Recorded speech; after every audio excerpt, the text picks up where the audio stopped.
அனைவருக்கும் வணக்கம். வாசிப்பவர் Shrimati Chellammal. Doctor Joseph Murphy அவர்களின் ஆழ்மனதின் அற்புத சக்தி நூலை தொடர்ந்து கொண்டிருக்கின்றோம். மொழிபெயர்ப்பு நாகலட்சுமி சண்முகம் அவர்கள். திருத்தம் டாக்டர் இயன் மெக்மகன் என்பவர். நூலின் அத்தியாயம் 6, மனநல மருத்துவத்தில் நடைமுறை உத்திகள். ஒரு பொறியியல் வல்லுநர் ஒரு பாலத்தை கட்ட முற்படும் போதோ அல்லது ஒரு விண்வெளி கப்பலை வடிவமைக்க துவங்கும் போதோ அப்பிரச்சனையை அணுகுவதற்கு அவர் தனக்கு தெரிந்த பரிச்சயமான உத்தியையும் நடைமுறையில் உள்ள திறன்களையும் வழிமுறைகளையும் கையாள்வார். இதே முறையில் உங்கள் வாழ்க்கையை முறைப்படுத்துவதற்கும் கட்டுப்படுத்துவதற்கும் இயக்குவதற்கும் அங்கீகரிக்கப்பட்ட உத்திகளும் திறன்களும் வழிமுறைகளும் உள்ளன.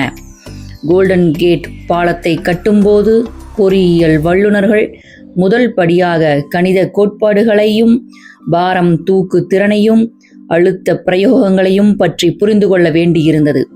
இரண்டாவதாக விரிகுடாவிற்கு குறுக்காக அமைய இருந்த அந்த உயரிய பாலத்தை குறித்து தங்கள் மனதில் அதற்கான காட்சியை உருவாக்கி கொண்டனர்.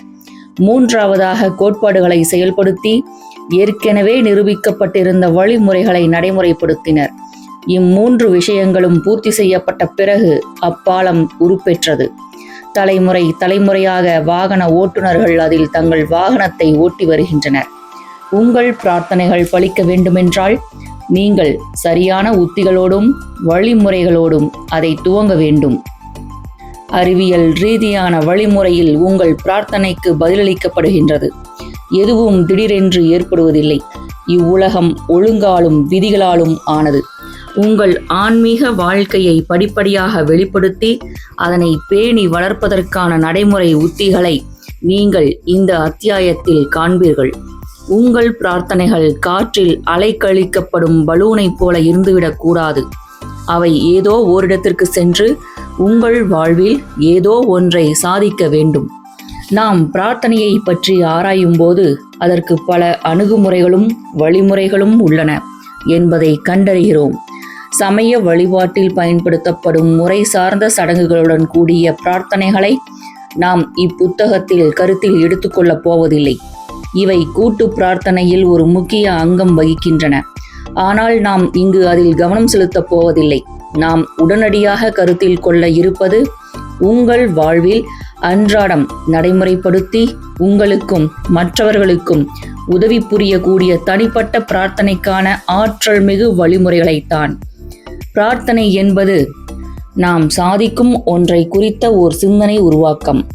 பிரார்த்தனை என்பது ஆன்மாவின் உண்மையான விருப்பம். உங்கள் விருப்பம்தான் உங்கள் பிரார்த்தனை. அது உங்கள் ஆழமான தேவைகளில் இருந்து பிறக்கிறது.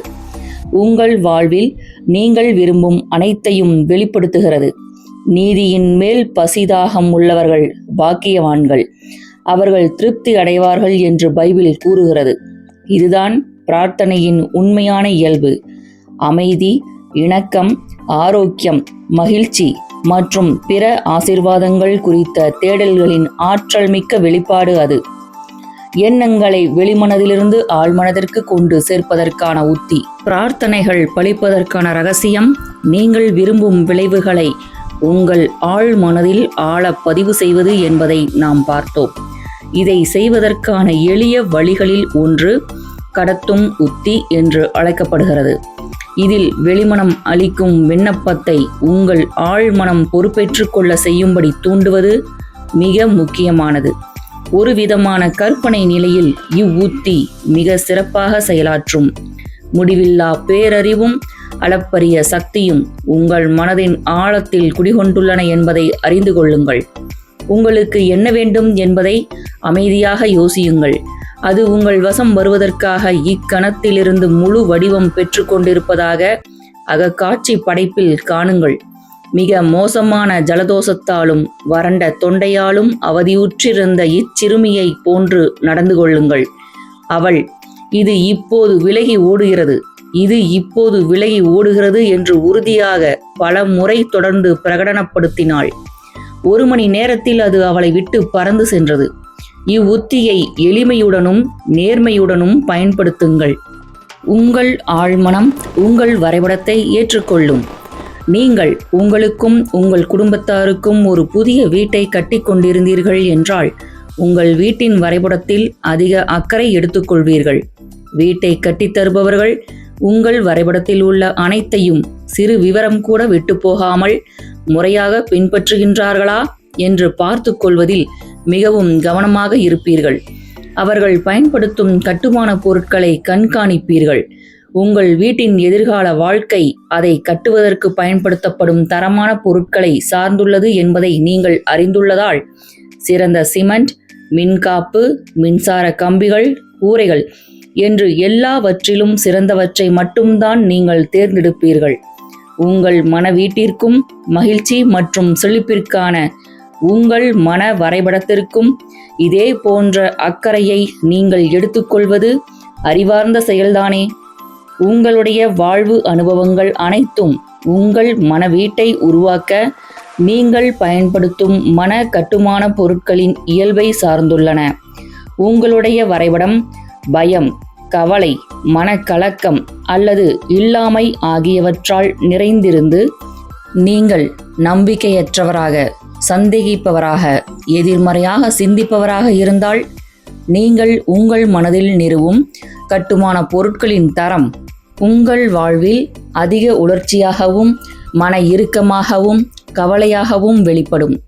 வாழ்வில் மிகவும் அடிப்படையான அதிகமான தாக்கத்தை ஏற்படுத்தும் செயல் நீங்கள் விழித்திருக்கும் ஒவ்வொரு மணி நேரமும் உங்கள் மனதில் கட்டி எழுப்பிக் கொண்டிருக்கும் விஷயங்கள்தான். உங்கள் வார்த்தை சத்தமற்றும் கண்ணுக்கு புலப்படாதவாறும் இருந்தாலும் அது நிஜமானது. நீங்கள் உங்களுடைய மன வீட்டை எல்லா நேரத்திலும் கட்டிக்கொண்டிருக்கிறீர்கள். உங்கள் எண்ணங்களும் உள கற்பனை காட்சிகளும் உங்கள் வரைபடத்தின் பிரதிநிதிகள். நீங்கள் எண்ணும் எண்ணங்களாலும் வரவேற்கும் கருத்துக்களாலும் ஏற்றுக்கொள்ளும் நம்பிக்கைகளாலும் உங்கள் மனதின் மறைவான கலைக்கூடத்தில் நீங்கள் ஒத்திகை பார்க்கும் காட்சிகளாலும் நீங்கள் ஒவ்வொரு மணி நேரமும் ஒவ்வொரு கணமும் வனப்பான ஆரோக்கியம், வெற்றி, மகிழ்ச்சி ஆகியவற்றை கட்டி எழுப்பலாம். நீங்கள் முழு ஈடுபாட்டுடன் நிர்மாணித்துக் கொண்டிருக்கும் இந்த ராஜ மாளிகைதான் உங்களது ஆளுமை. ஒரு புதிய வரைபடத்தை தயார் செய்யுங்கள். இக்கணத்தில் அமைதியையும் இணக்கத்தையும் மகிழ்ச்சியையும் நல்லெண்ணத்தையும் உணர்வதன் மூலம் அதன் கட்டுமானத்தை அமைதியாக துவங்குங்கள். இவ்வுணர்வுகளில் திளைத்திருந்து இவற்றை உரிமையாக்கிக் கொள்வதன் மூலம் உங்கள் ஆழ்மனம் உங்கள் வரைபடத்தை ஏற்றுக்கொண்டு இவற்றை உங்கள் அனுபவத்தில் வெளிப்படுத்தும். உண்மையான பிரார்த்தனை கலையும் அதன் பின் உள்ள அறிவியலும். அறிவியல் என்னும் வார்த்தைக்கு ஒருங்கிணைக்கப்பட்ட ஒழுங்கு அமைப்புடன் கூடிய முறைப்படுத்தப்பட்ட ஓர் அறிவமைப்பு என்று பொருள். உண்மையான பிரார்த்தனையின் அறிவியல் மற்றும் கலை பற்றி இன்னும் கூர்ந்து சிந்திப்போம். இவ்வறிவமைப்பு வாழ்வில் அடிப்படை கோட்பாடுகளுடன் தொடர்பு கொண்டது.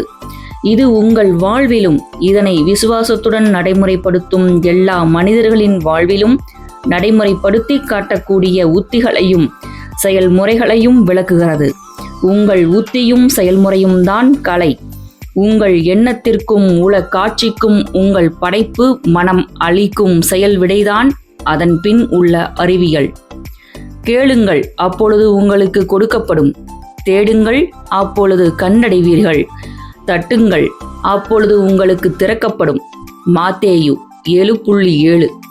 எல்லோராலும் பரவலாக அறியப்பட்டுள்ள மேற்கூறிய வாசகம் நமக்கு என்ன கூறுகிறது? நீங்கள் எதை கேட்கிறீர்களோ அதை கண்டிப்பாக பெறுவீர்கள் என்பதை தெளிவாக தெரிவிக்கிறது. நீங்கள் தட்டும்போது அது உங்களுக்காக திறக்கப்படும். நீங்கள் தேடுவதை நீங்கள் கண்டறிவீர்கள். இப்போதனை மனம் மற்றும் ஆன்ம விதிகளின் நிச்சயத்தை சுட்டிக்காட்டுகிறது. உங்கள் வெளிமனதின் சிந்தனைக்கு உங்கள் ஆழ்மனதின் முடிவில்லா பேரறிவிடமிருந்து நேரடியான ஒரு செயல்விடை எப்போதும் இருக்கும். நீங்கள் விரும்பியதை பெறுவதற்கு நம்பிக்கையுடன் கேட்க வேண்டும். உங்கள் மனம் விருப்பம் குறித்த எண்ணத்திலிருந்து விருப்பமான பொருளை உருவாக்குவதை நோக்கி முன்னேறும். முதலில் மனதில் அந்த பொருள் குறித்த ஒரு பிம்பம் இருத்தல் அவசியம். இல்லை என்றால் உங்கள் மனதால் நகர்ந்து செல்ல முடியாது. ஏனெனில் ஒன்றை நோக்கி முன்னேறி செல்வதற்கான எதுவும் அங்கு இருக்காது. உங்கள் பிரார்த்தனை, அதாவது உங்கள் உள செயல், உங்கள் மனதில் ஒரு பிம்பமாக ஏற்றுக்கொள்ளப்பட வேண்டும். அதன் பின்னரே உங்கள் ஆழ் மனதின் சக்தி அதன் மீது செயலாற்றி அதனை உற்பத்தி செய்யும். உங்கள் மனதில் நிபந்தனையற்ற ஒரு உடன்படிக்கையாக அதை ஏற்றுக்கொள்ளும் நிலையை நீங்கள் அடைய வேண்டும். மனக்காட்சி படைப்பு உத்தி. ஓர் எண்ணத்திற்கு வடிவம் கொடுப்பதற்கான எளிய, மிகவும் நிச்சயமான வழி அதை மனக்காட்சியில் படைப்பது. அதாவது உங்கள் மனக்கண்ணில் எவ்வளவு விரிவாக, தெளிவாக பார்க்க முடியுமோ அவ்வாறு அது ஏற்கனவே நிஜத்தில் உள்ளது போல் பார்ப்பது. நீங்கள் உங்கள் புறக்கண்ணால் பார்ப்பவை அனைத்தும் ஏற்கனவே உலகில் இருக்கின்றன. அதேபோல உங்கள் மன கண்களால் நீங்கள் பார்க்க முடிகிறவை எல்லாம் அக உலகில் ஏற்கனவே இருக்கின்றன. உங்கள் மனதில் நீங்கள் பதிந்து வைத்திருக்கும் காட்சிகள் நீங்கள் விரும்பும் பொருட்களை குறித்தவை.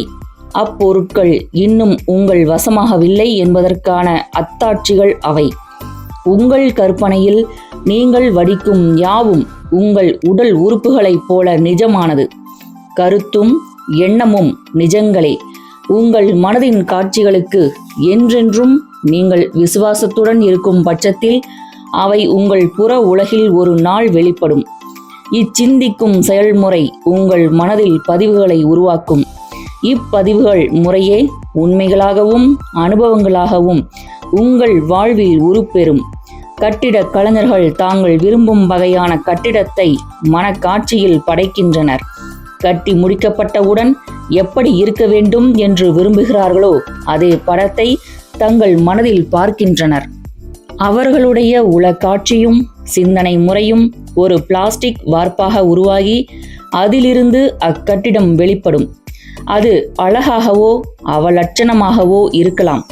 விண்ணை தொடும் அளவு உயர்ந்தோ அல்லது கரடு முரடான ஓரடுக்கு குடிலாகவோ இருக்கலாம். எதுவாக இருப்பினும் அது மனக்காட்சி படைப்பாகத்தான் துவங்குகிறது. காகிதத்தில் வரையப்பட்ட உருவம் கட்டிட கலைஞரின் உளக்காட்சியில் நிலைப்படுத்தப்படுகிறது. இறுதியில் ஒப்பந்தக்காரர்களும் கட்டிட தொழிலாளர்களும் தேவையான பொருட்களை சேகரிக்கின்றனர். பின் முழு கட்டிடமும் கட்டி முடிக்கப்படும் வரை கட்டுமான வேலை தொடர்கிறது.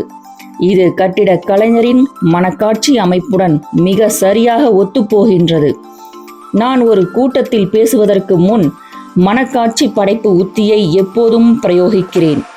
என் சிந்தனையில் உதிக்கும் காட்சிகளை என் ஆழ் மனதிற்கு தெரிவிப்பதற்கு ஏதுவாக என் மனதின் ஓட்டத்தை இழுத்து பிடித்து அதனை அமைதிப்படுத்துவேன். பின் நான் அந்த முழு அரங்கத்தையும் மனதில் காட்சிப்படுத்துவேன். அதன் இருக்கைகள் அனைத்தும் தங்கள் ஒவ்வொருவருக்குள்ளும் இருக்கும் முடிவில்லா குணமாக்கும் ஒளியால் உத்வேகமூட்டப்பட்டு பிரகாசிக்கும் ஆண்களாலும் பெண்களாலும் நிரம்பி வழிவதாக கற்பனை செய்வேன். அவர்களை ஒளி வீசுபவர்களாக, மகிழ்ச்சியில் திளைப்பவர்களாக, சுதந்திரமானவர்களாக நான் என் மனக்காட்சியில் காண்பேன். முதலில் அந்த எண்ணத்தை என் கற்பனையில் உருவாக்கிய பிறகு அதை அமைதியாக என் மனதில் காட்சிப்படமாக நிலைநிறுத்துவேன். அதே சமயம் மக்கள் நான் குணமடைந்து விட்டேன், நான் அற்புதமாக உணர்கிறேன், நான் பரிபூரண மேம்பாட்டை அடைந்து விட்டேன் என்று கூறுவதாக கற்பனை செய்வேன். 10 நிமிடங்கள் அல்லது அதற்கும் அதிகமாக நான் இந்நிலையில் இருப்பேன்.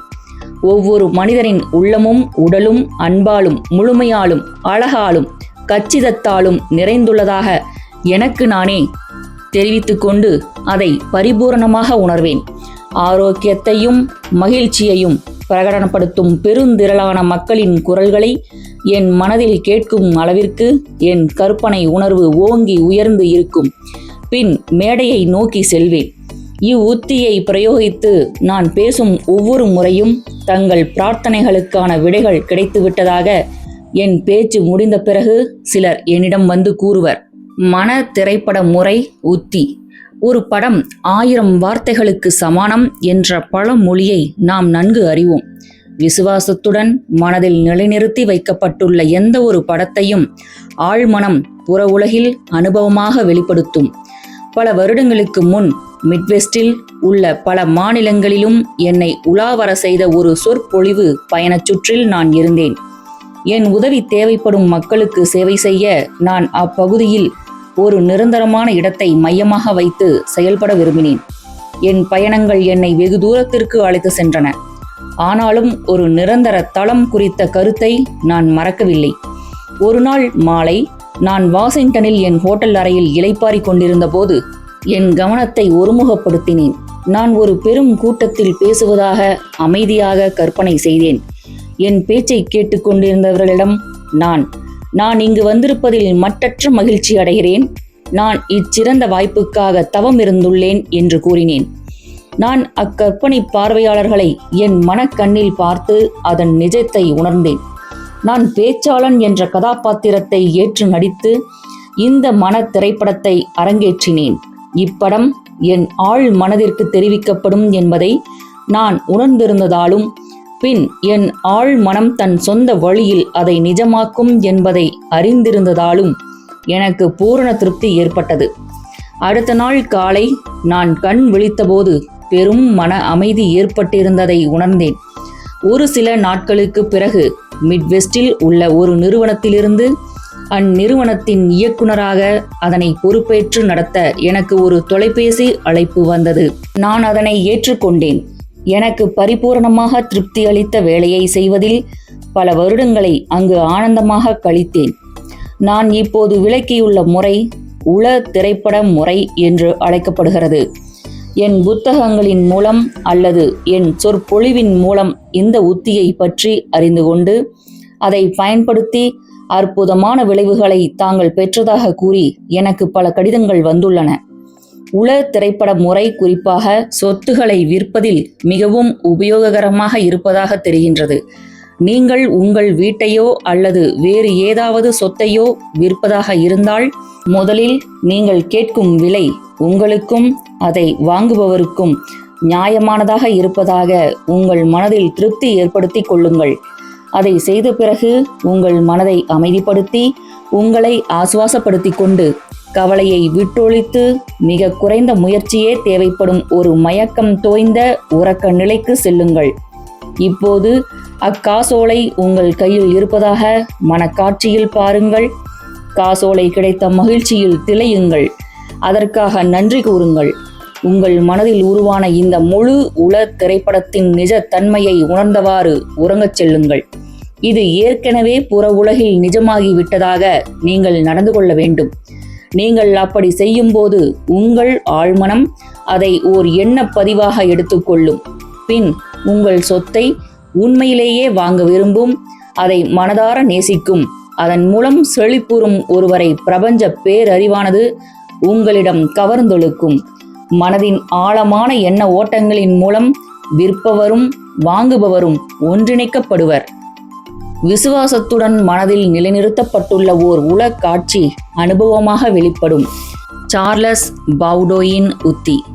சார்லஸ் பவுடோ பிரான்ஸ் நாட்டின் ரூசோ இன்ஸ்டிடியூட்டில் பேராசிரியராக இருந்தவர். அவர் ஒரு மிகச்சிறந்த மனநோய் மருத்துவர். நியூ நான்சி ஸ்கூல் ஆஃப் ஹீலிங்கின் ஆய்வு இயக்குநராகவும் இருந்தார். ஆழ் மனதில் பதிய வைப்பதற்கான சிறந்த வழி மிக குறைந்த முயற்சியே தேவைப்படும் ஒரு மயக்கம் தோய்ந்த உறக்க நிலைக்குள் நுழைவது அல்லது உறக்கத்தை ஒத்த நிலைக்குள் நுழைவது என்பதை அவர் கண்டறிந்தார். பின்னர் பிரதிபலிப்பின் மூலம் அந்த எண்ணம் ஆழ் மனதிற்கு அமைதியாகவும் சலனமின்றியும் ஏற்றுக்கொள்ளும் விதத்திலும் தெரிவிக்கப்பட முடியும். அதை பவுடோயின் இவ்வாறு விளக்குகிறார். ஆழ் மனதில் ஒரு விஷயத்தை பதிய வைப்பதற்கான எளிய வழி, பதிய வைக்கப்பட வேண்டிய எண்ணத்தை எளிதாக நினைவில் வைத்துக் கொள்ளக்கூடிய அளவிற்கு ஒரு சிறிய சொற்றொடராக சுருக்கி தொகுத்து ஒரு தாலாட்டை போல மீண்டும் மீண்டும் தொடர்ந்து கூறிக்கொண்டிருப்பதாகவும்.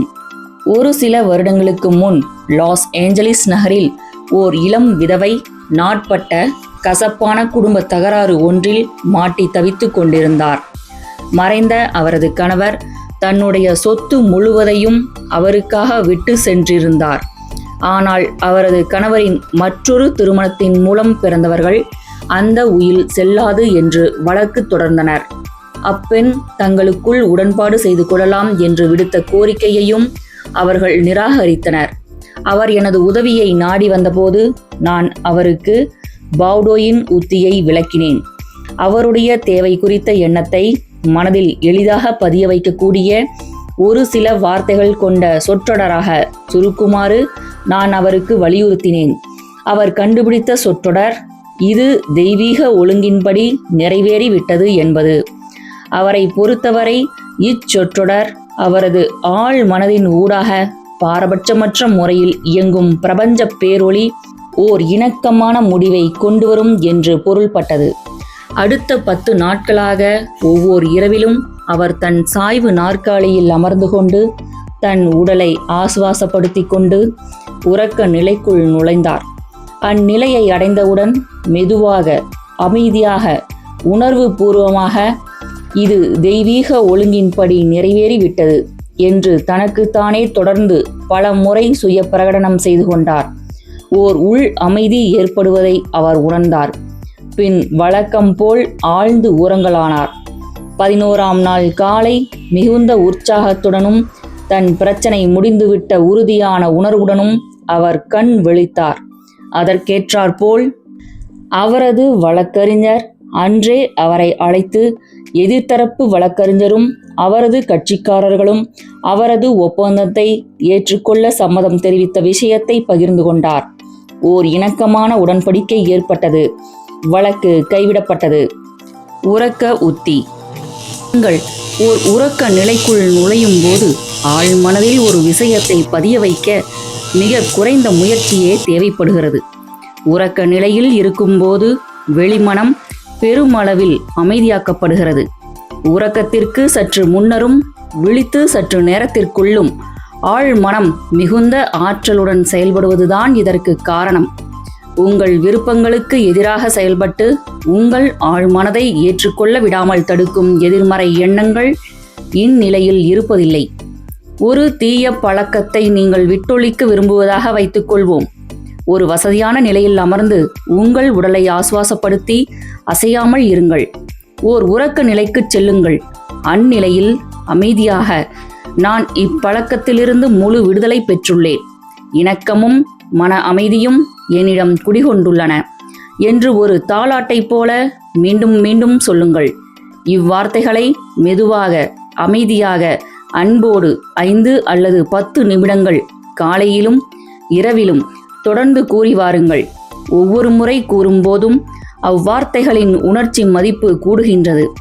எதிர்மறை பழக்கத்தை மீண்டும் தொடர நீங்கள் உந்தப்படும் போது இவ்வாக்கியத்தை வாய்விட்டு சத்தமாக உங்களுக்கு நீங்களே கூறுங்கள். இவ்வழியில் நீங்கள் அக்கருத்தை உங்கள் ஆழ்மனம் ஏற்றுக்கொள்ளும்படி செய்கிறீர்கள். குணமாதல் கண்டிப்பாக ஏற்படுகின்றது. நன்றி கூறும் உத்தி. நம் கோரிக்கைகளை போற்றுதலுடனும் நன்றி பாராட்டுதலுடனும் தெரியப்படுத்துமாறு பைபிளில் புனித பால் பரிந்துரைக்கிறார். இந்த எளிய பிரார்த்தனை மூலம் பல அசாதாரணமான விளைவுகள் ஏற்படுகின்றன. நன்றியுள்ள இதயம் எப்போதும் பிரபஞ்சத்தின் படைப்பு சக்திக்கு மிக அருகில் இருக்கிறது. ஒவ்வொரு வினைக்கும் ஓர் எதிர்வினை உண்டு என்னும் பிரபஞ்ச விதிப்படி அது கணக்கிலடங்கா ஆசீர்வாதங்களை தன்னை நோக்கி பாய்ந்தோடி வர செய்யும். இவ்வுத்தியுடனான தனது அனுபவத்தை சமீபத்தில் ஓர் இளம் தாய் என்னிடம் பகிர்ந்து கொண்டார். அவர் உணவூட்டி சீராட்டப்பட வேண்டிய 3 இளம் குழந்தைகளுடன் வேலை ஏதுமின்றி கையில் காசின்றி நான் ஒடிந்து போயிருந்தேன். எங்கு செல்வதென்று தெரியாமல் விழித்தேன். அப்போது நம் பிரார்த்தனைகள் பலிப்பதற்கு முன்பாகவே நாம் நன்றி கூற வேண்டும் என்று நீங்கள் விளக்கியதை நான் கேட்டேன். அது என் மனதில் ஒளியேற்றியது. அதை முயற்சித்து பார்க்க வேண்டும் என்று நான் முடிவு செய்தேன் என்று கூறினார். சுமார் 3 வாரங்களுக்கு ஒவ்வொரு இரவிலும் காலையிலும் இப்பெண் பரமபிதாவே என் செல்வத்திற்கு நன்றி என்று தொடர்ந்து கூறி வந்தார். அவர் இதை ஆசுவாசமான அமைதியான முறையில் செய்தார். நன்றியுணர்ச்சி தன் மனதை ஆக்கிரமிக்கும் வரை இதை தொடர்ந்து செய்தார். தனக்கு இருக்கும் பிரபஞ்ச அறிவையோ படைப்பு சக்தியையோ தன்னால் பார்க்க முடியாது என்று தெரிந்திருந்தும் கூட அவர் அவற்றிடம் அறைகூவல் விடுத்து கொண்டிருந்தார். அவர் தனக்கு தேவையான பணத்தையும் பதவியையும் உணவையும் பெறுவதற்கான முதல் படி செல்வம் குறித்த தன் எண்ணமும் அகக்காட்சியும் தான் என்பதை உணர்ந்தவராக தன் ஆன்மீக பார்வையின் அகக்கண் வழியாக அதை பார்த்து கொண்டிருந்தார். தன் முந்தைய சூழ்நிலைகள் எதுவும் தன்னை கட்டுப்படுத்தா வண்ணம் அவர் முயற்சித்த எண்ணமும் உணர்ச்சியும் கலந்த அவரது கோரிக்கை மூலம் அவர் செல்வத்தை தோற்றுவித்தார். நன்றி பரமபிதாவே என்று தொடர்ந்து கூறியதன் மூலம் அப்பெண்ணின் மனமும் இதயமும் ஏற்றுக்கொள்ளும் நிலைக்கு உயர்ந்தன. இல்லாமை, ஏழ்மை மற்றும் துயரம் குறித்த எண்ணங்கள் அவர் மனதிற்குள் வந்தபோது அது மறையும் வரை அவர் மீண்டும் மீண்டும் நன்றி பரமபிதாவே என்று கூறினார். நன்றியுணர்வில் நிலைத்திருப்பதன் மூலம் செல்வம் குறித்த எண்ணத்தால் தன் மனதை மறுசீரமைக்க முடியும் என்பதை அவர் அறிந்திருந்தார். அது அவ்வாறே நடக்கவும் செய்தது. அவர் தான் விவரித்தபடி பிரார்த்தனை செய்ய துவங்கிய சிறிது காலத்திற்குள்ளாகவே தான் 5 வருடங்களாக சந்தித்திராத தன் முன்னாள் முதலாளியை தெருவில் சந்தித்தார். அந்த முன்னாள் முதலாளி அவருக்கு ஒரு பொறுப்பான நல்ல சம்பளத்துடன் கூடிய வேலையை கொடுத்தார். அவர் தன் முதல் சம்பளத்தை வாங்கும் வரை தாக்கு பிடிக்க ஒரு தற்காலிக கடனையும் முன்பணமாக வழங்கினார். அவர் என்னிடம், நான் நன்றி பரமபிதாவே என்பதன் அற்புதமான சக்தியை ஒரு நாளும் மறக்க மாட்டேன். அது எனக்கு பல அதிசயங்களை நிகழ்த்தியுள்ளது என்று கூறினார். சுய பிரகடன உத்தி. அன்றியும் நீங்கள் ஜெபம் பண்ணும்போது அஞ்ஞானிகளைப் போல வீண் வார்த்தைகளை அளப்பாதேயுங்கள் என்ற பைபிள் வார்த்தைகளில் புதைந்திருக்கும் உண்மை மற்றும் அர்த்தம் குறித்த உங்கள் புரிதலே சுய பிரகடனத்தின் ஆற்றலை தீர்மானிக்கிறது. சுய பிரகடனத்தின் சக்தி நிச்சயமான நேர்மறையான விஷயங்களை புத்திசாலித்தனமாக நடைமுறைப்படுத்துவதில் அமைந்துள்ளது. பள்ளிக்கு செல்லும் ஒரு குழந்தை 3ஓடு 3ஐ கூட்டி கரும் பலகையில் 7 என்று எழுதுவதாக வைத்துக்கொள்வோம். ஆசிரியர் 3 3 6 என்று திருத்துகிறார். உடனே அக்குழந்தை தன் விடையை அதற்கேற்றவாறு மாற்றி எழுதுகிறது. ஆசிரியரின் கூற்று 3ஐயும் 6ஆக ஆக்கவில்லை. இது ஏற்கனவே இருக்கும் ஒரு கணித உண்மை. அதுதான் கரும் பலகையில் உள்ள எண்களை அக்குழந்தை மாற்றி எழுத காரணமாகியது. நோய்வாய்ப்படுவது இயற்கைக்கு மாறானது. ஆரோக்கியமாக இருப்பது இயல்பானது. ஆரோக்கியம்தான் வாழ்வின் நிதர்சனம்.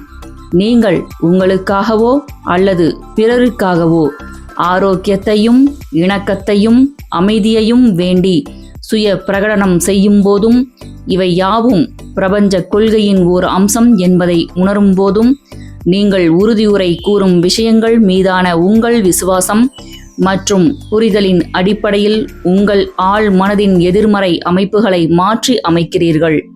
சுய பிரகடன முறையின் வெற்றி வாழ்வின் கோட்பாடுகளோடு ஒத்துப்போவதை சார்ந்துள்ளது. இதை ஒரு கணம் கவனியுங்கள். கணிதத்திற்கென்று ஒரு கோட்பாடு உள்ளது, ஆனால் தவறுக்கு எந்த ஒரு கோட்பாடும் இல்லை. உண்மைக்கென்று ஒரு கோட்பாடு உள்ளது, ஆனால் வஞ்சகத்திற்கு யாதொரு கோட்பாடும் கிடையாது. அறிவிற்கு என்று ஒரு கோட்பாடு உள்ளது, ஆனால் அறியாமைக்கு யாதொரு கோட்பாடும் கிடையாது. இணக்கத்திற்கென்று ஒரு கோட்பாடு உள்ளது, ஆனால் முரண்பாட்டிற்கு எந்த ஒரு கோட்பாடும் கிடையாது. ஆரோக்கியத்திற்கென்று ஒரு கோட்பாடு உள்ளது, ஆனால் நோய்க்கு யாதொரு கோட்பாடும் இல்லை. செழிப்பிற்கென்று ஒரு கோட்பாடு உள்ளது, ஆனால் ஏழ்மைக்கு எந்த கோட்பாடும் கிடையாது. என் சகோதரிக்கு இங்கிலாந்தில் உள்ள ஒரு மருத்துவமனையில் பித்த கற்கள் அகற்றப்படுவதற்காக அறுவை சிகிச்சை மேற்கொள்ளப்பட இருந்தபோது நான் சுய பிரகடன முறையை பயன்படுத்த தேர்ந்தெடுத்தேன். எக்ஸ் கதிர் மற்றும் வழக்கமான மருத்துவ பரிசோதனைகளின் அடிப்படையில் அவரது நோய்க்கணிப்பு அமைந்திருந்தது. அவள் தனக்காக பிரார்த்திக்குமாறு என்னிடம் கேட்டாள். நான் 6000 மைல்களுக்கு அப்பால் இருந்தேன், ஆனால் இது எனக்கு இடைஞ்சலாக இருக்கவில்லை. மனக்கோட்பாட்டில் நேரமோ வெளியோ கிடையாது. பிரபஞ்ச பேரறிவு அதன் முழுமையில் எல்லா இடங்களிலும் ஒரே நேரத்தில் வியாபித்துள்ளது. தினமும் பலமுறை நான் என் சகோதரியின் அறிகுறிகள் பற்றிய சிந்தனைகளையும் உடல் தொடர்பான எண்ணங்களையும் விலக்கி வைத்துவிட்டு அமைதியாகவும் நம்பிக்கையுடனும் கீழ்கண்டவாறு சுய பிரகடனம் செய்தேன். இந்த பிரார்த்தனை என் சகோதரிக்காக கூறப்படுகிறது. அவள் ஆசுவாசமாகவும் அமைதியாகவும் சமநிலையிலும் சாந்தமாகவும் இருக்கிறாள். அவளது உடலை உருவாக்கிய அவளது ஆழ்மனதின் குணமாக்கும் பேரொளி இப்போது அவளுடைய ஒவ்வொரு உயிரணுவையும், நரம்பையும், திசுவையும், தசையையும், எலும்பையும், அவளது ஆழ்மனதில் பதிந்துள்ள அனைத்து உறுப்புகளின் கச்சிதமான அமைப்புக்கு ஏற்றாற்போல் மறுசீரமைத்து கொண்டிருக்கிறது. குலைவான அனைத்து எண்ண அமைப்புகளும் அவளது ஆழ் மனதிலிருந்து அமைதியாகி அகற்றப்பட்டு கரைக்கப்படுகின்றன. வாழ்க்கை கோட்பாட்டின் வலிமையையும் முழுமையும் அழகும் அவளது உடலின் ஒவ்வொரு அணுவிலும் வெளிப்படுத்தப்படுகின்றன. நதியை போன்று இப்போது அவளை நோக்கி பாய்ந்து செல்லும் பரிபூரண ஆரோக்கியத்தையும் இணக்கத்தையும் அமைதியையும் அவளுக்கு மீட்டுத்தரும் குணமாக்கும் சக்திகளை ஏற்றுக்கொள்ளும் திறந்த மனதுடன் அவள் இருக்கிறாள். அவளின் ஊடே பாய்ந்து சென்று கொண்டிருக்கும் அளவில்லா அன்பு மற்றும் அமைதி பெருங்கடலால் எல்லா அவள் லட்சணங்களும் அழகற்ற பிம்பங்களும் இப்போது அடித்துச் செல்லப்படுகின்றன. அது அவ்வாறே நடக்கிறது. 2 வாரங்களுக்கு பிறகு என் சகோதரி இன்னொரு பரிசோதனையை மேற்கொண்டாள். அவளது எக்ஸ் கதிர்களில் பித்தக்கற்கள் எதுவும் தென்படவில்லை. அவள் குறிப்பிடத்தக்க வகையில் குணமடைந்ததை அவளது மருத்துவர் ஒப்புக்கொண்டு அவளுக்கு செய்வதாக இருந்த அறுவை சிகிச்சையை கைவிட்டு விட்டார். வலியுறுத்தி கூறுவது அது அவ்வாறே ஆவதற்காக அறைகூவல் விடுப்பதாகும்.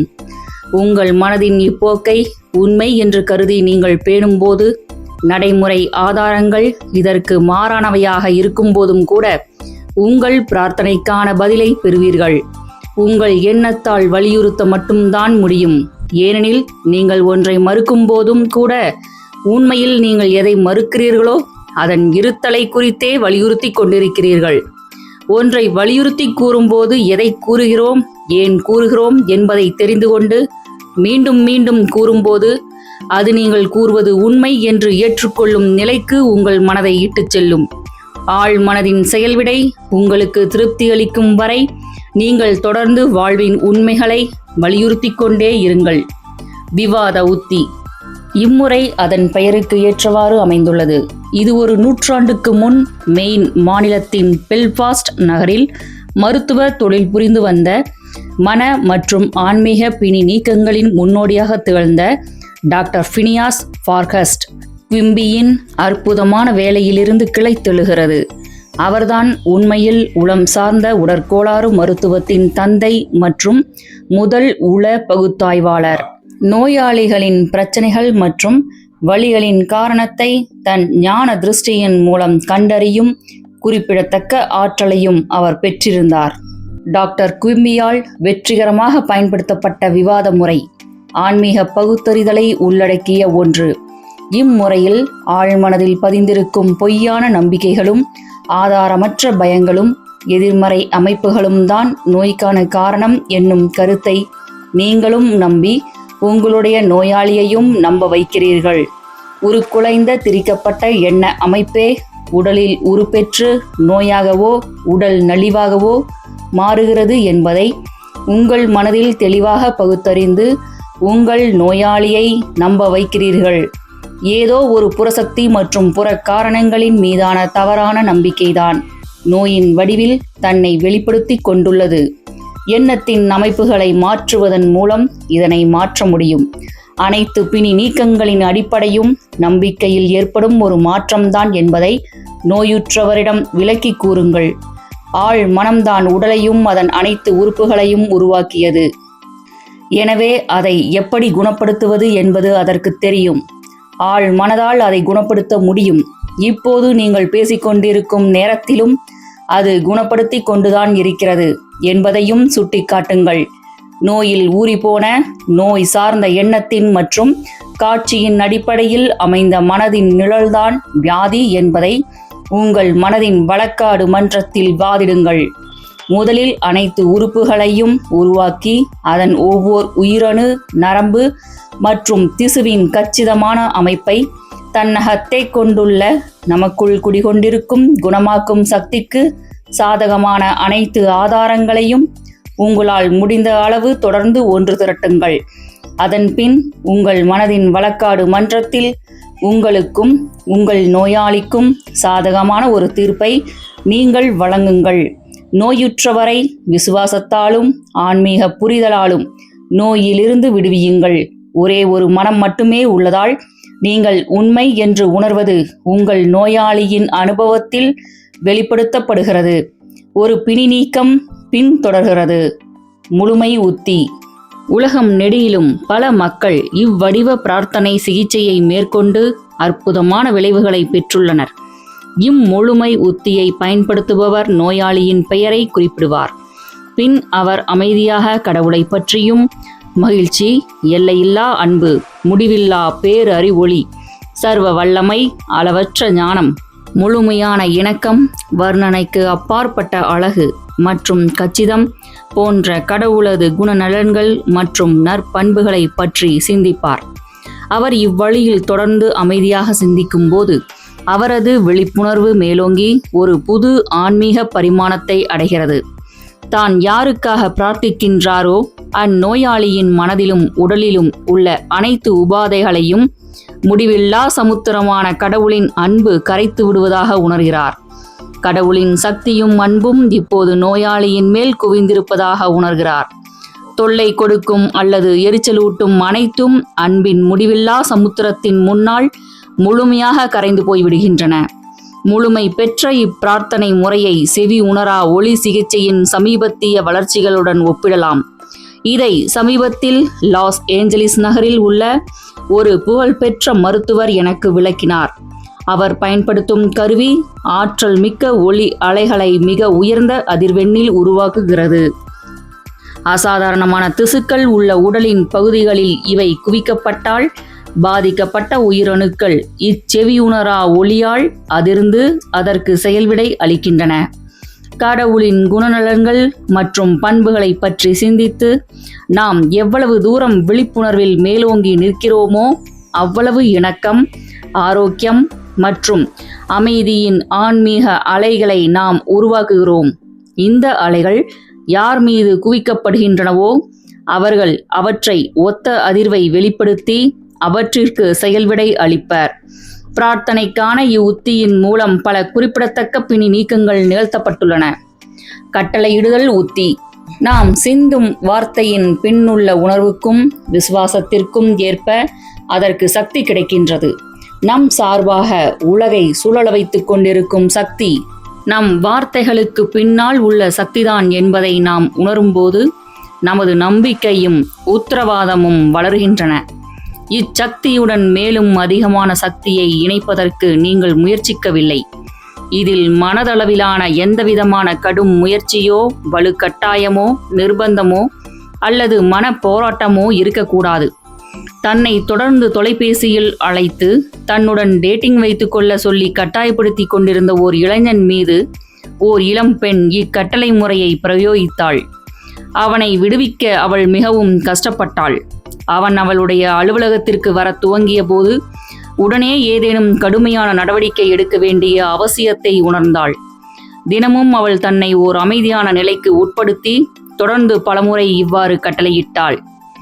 நான் என்ற பெயருடைய இந்த நபரை என்னிடத்திலிருந்து விடுவித்து கடவுளின் கைகளில் ஒப்படைக்கிறேன். அவன் எல்லா நேரங்களிலும் தனக்குரிய சரியான இடத்தில் இருக்கிறான். நான் சுதந்திரமாக இருக்கிறேன், அவனும் சுதந்திரமாக இருக்கிறான். என் வார்த்தைகள் பிரபஞ்ச மனதிற்கு தெரிவிக்கப்பட்டு அவை என் அனுபவத்தில் வெளிப்படுத்தப்பட கட்டளையிடுகிறேன். அது அவ்வாறே ஆகட்டும். அவளது கூற்றுப்படி அந்த இளைஞன் அவளுடைய வாழ்க்கையிலிருந்து உடனே மாயமாய் மறைந்து விட்டான். இது ஏதோ பூமி அவனை விழுங்கிவிட்டது போல் தோன்றியது என்று அவள் கூறினாள். ரத்தின சுருக்கமாய்: 1. மனப்பொறியாளராக இருங்கள். பிரம்மாண்டமான தலை சிறந்த வாழ்க்கையை உருவாக்குவதற்கான நிரூபிக்கப்பட்ட உத்திகளை பயன்படுத்துங்கள். 2. உங்கள் விருப்பம்தான் உங்கள் பிரார்த்தனை. உங்கள் விருப்பம் ஏற்கனவே நிறைவேறிவிட்டதாக காட்சிப்படுத்தி அதன் யதார்த்தத்தை உணருங்கள். பலன் கிடைக்கப்பெற்ற பிரார்த்தனையின் மட்டற்ற மகிழ்ச்சியை அனுபவிப்பீர்கள். 3. மன அறிவியலின் நிச்சயமான உதவி கொண்டு வேண்டியதை எளிய வழியில் நிறைவேற்ற விருப்பம் கொள்ளுங்கள். 4. உங்கள் மனதின் மறைவான கலைக்கூடத்தில் நீங்கள் எண்ணும் எண்ணங்கள் மூலம் ஒளிவீசும் ஆரோக்கியத்தையும் வெற்றியையும் மகிழ்ச்சியையும் நீங்கள் கட்டி எழுப்பலாம். 5. உங்கள் வெளிமனதின் சிந்தனைக்கு உங்கள் ஆழ்மனதின் முடிவில்லா பேரறிவொளியிடமிருந்து எப்பொழுதும் நேரடியான செயல்விடை கிடைக்கிறது என்பதை நீங்கள் சுயமாக நிரூபிக்கும் வரை அறிவியல் பூர்வமாக பரிசோதனை செய்து கொண்டே இருங்கள். 6. குறிப்பிட்ட உங்கள் விருப்பம் நிறைவேறப் போவதை முன்கூட்டியே அறிவதில் மகிழ்ச்சியையும் ஓய்வையும் அனுபவித்து உணருங்கள். உங்கள் மனதில் நீங்கள் வைத்திருக்கும் காட்சிகள் நீங்கள் விரும்பும் பொருட்கள் குறித்தவை. அப்பொருட்கள் இன்னும் உங்கள் வசமாகவில்லை என்பதற்கான அத்தாட்சிகள் அவை. 7. மனக்கண்ணில் உள்ள ஒரு படம் 1000 வார்த்தைகளுக்கு சமம். விசுவாசத்துடன் மனதில் நிலைநிறுத்தி வைக்கப்பட்டுள்ள எந்த ஒரு படத்தையும் உங்கள் ஆழ் மனம் புற உலகில் உங்கள் அனுபவமாக வெளிப்படுத்தும். 8. மனதை பிரார்த்தனையில் வலுக்கட்டாயப்படுத்துவதை தவிர்த்து விடுங்கள். தூக்க கலக்கத்துடன் உடனான மயக்க நிலைக்கு சென்று உங்கள் பிரார்த்தனைக்கு பதிலளிக்கப்பட்டுவிட்டது என்ற உணர்வோடும் அறிதலோடும் உங்களை நீங்களே தாளாட்டி தூங்க செய்யுங்கள். 9. நன்றி நிறைந்த இதயம் எப்போதும் பிரபஞ்சத்தின் மெய்யான செல்வங்களுக்கு மிக அருகில் உள்ளது என்பதை நினைவில் வைத்திருங்கள். 10. சுய பிரகடனம் செய்வது என்பது அது அவ்வாறே ஆவதற்காக அறைகூவல் விடுப்பது. உங்கள் மனதின் இப்போக்கை உண்மை என்று கருதி நீங்கள் பேணும்போது நடைமுறை ஆதாரங்கள் இதற்கு மாறானவையாக இருக்கும் சமயத்தில் கூட உங்கள் பிரார்த்தனைக்கான பதிலை பெறுவீர்கள். 11. கடவுளின் அன்பையும் புகழையும் பற்றி சிந்திப்பதன் மூலம் இணக்கம், ஆரோக்கியம் மற்றும் அமைதியின் அலைகளை உருவாக்குங்கள். 12. நீங்கள் உண்மை என்று கட்டளையிட்டு உணரும் விஷயங்கள் உங்கள் அனுபவத்தில் வெளிப்படும். இணக்கத்தையும் ஆரோக்கியத்தையும் அமைதியையும் செழிப்பையும் கட்டளையிட்டு வரவழையுங்கள். நூலின் இப்பகுதி இத்துடன் நிறைவடைகிறது. மேலும் மகாகவி பாரதியாருடன் பயணித்த திரு வ. ராமசாமி அவர்கள் எழுதிய பாரதியார் அவர்களின் வாழ்க்கை வரலாற்றை கூறும் மகாகவி பாரதியார், காவிரி நீரோவியம், ஆசிரியர் சூர்யா சேவியர். இந்நூல் காவிரியையும் அது கடந்து சென்ற பாதைகளையும், காவிரி கரைகளில் உருவான நகரங்களையும், அதன் நாகரிகங்களையும், நாகரிகத்தின் பெரு வரலாற்றையும், வரலாற்றை மறந்தவர்களாலும், வரலாறு தெரியாதவர்களாலும், வரலாற்றை திரிப்பவர்களாலும், அது வதைப்படும் துயரத்தையும் வழிகள் பல தாங்கியும் நம்மை வாழ வைக்கும் காவிரியின் நற்பண்பையும் நயம்பட பேசுகிறது இந்நூல். மற்றும் திரு மதன் அவர்கள் எழுதிய வந்தார்கள் வென்றார்கள், சமூக வரலாற்று ஆய்வாளர் திரு சே. திவான் அவர்கள் எழுதிய வர சொன்னார்கள் வந்தார்கள் வென்றார்கள் மற்றும் கவி பேரரசு திரு வைரமுத்து அவர்கள் எழுதிய தமிழாற்றுப்படை, எழுத்தாளர் திருமதி ரோண்டா பைன் அவர்கள் எழுதிய மாயா ஜாலம், மகாபாரதத்தின் மாறுபட்ட பக்கங்களை கூறும் எழுத்தாளர் திரு எஸ். ராமகிருஷ்ணன் அவர்கள் எழுதிய உப பாண்டவம், மலையாள எழுத்தாளர் திரு ஆனந்த் நீலகண்டன் அவர்கள் எழுதிய அசுரன், வீழ்த்தப்பட்டவர்களின் வீர காவியம், ராவணன் மற்றும் அவனது இனத்தாரின் கதை, மேலும் பாரதியார் கவிதைகள், ஔவையார் இயற்றிய நல்வழி மற்றும் நீதி நூல்கள் பற்றிய வலையொலி குறும்படங்கள் ஒளிவடிவில் கேட்க ஸ்ரீமதி செல்லம்மாள் வலையொலி அலைவரிசையை பதிவு செய்யுங்கள்.